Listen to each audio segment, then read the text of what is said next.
A scratch golfer hits 60% greens in regulation. I hit 24%. Let's fix that.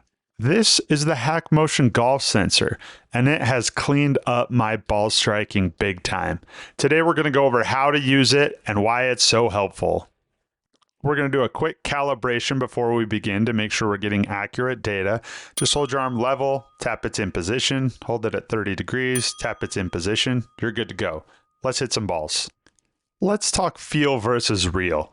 I've always thought that my lead wrist was too bowed or flexed in the top of the backswing. This sensor showed me that it's actually too extended normally. Now, what I really like about this sensor is every single time I go to the range, I put it on and I get feedback as to what I'm doing that day. Obviously, to get better at golf, I need to have a consistent, reliable swing that I can trust is going to be there. And that's exactly what the HackMotion is doing for me. I can calibrate with it every time I go to the range and see that, oh, why does my swing feel different today? That's because I'm doing X at the beginning of my swing, or that's because I'm overextending at the top of my swing.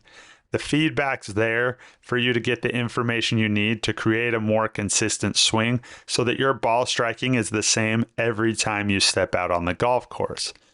Now, we started off with that 10-shot guided practice. It told us what we're doing wrong. Now we can go into some drills to work on where we're weak.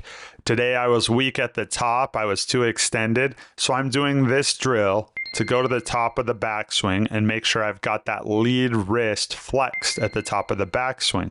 Just doing it over and over and over so I can pay attention to what that feels like so that when I go back and do my guided practice again, I'm going to be able to get those wrists in the right position, which is going to help me create lag. It's going to help me swing down on the ball. It's going to help me get the spin and the flight that I want to get to stop the ball on the green and to hit it the direction that I intend to hit it.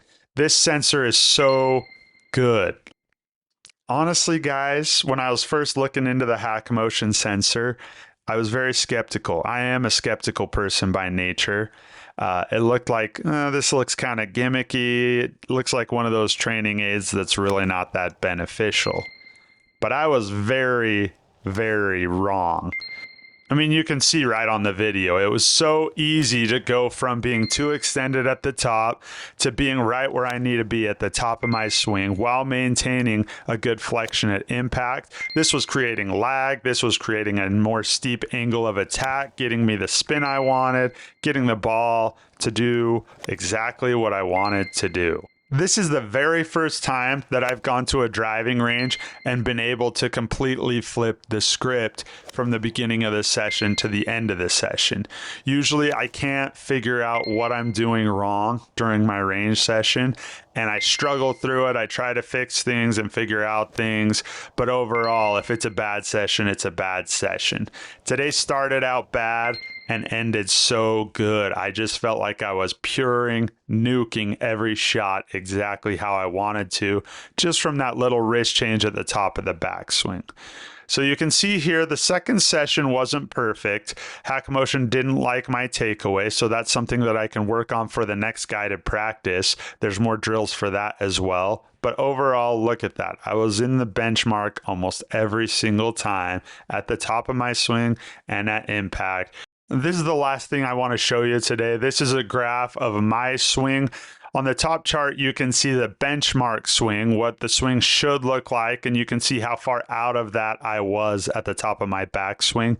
And then just by doing that drill, I was able to come right in the middle of that sweet spot on the top of the backswing. If you look at the images of me, you can see on that top image, I'm going to draw a line here. Definitely some wrist extension.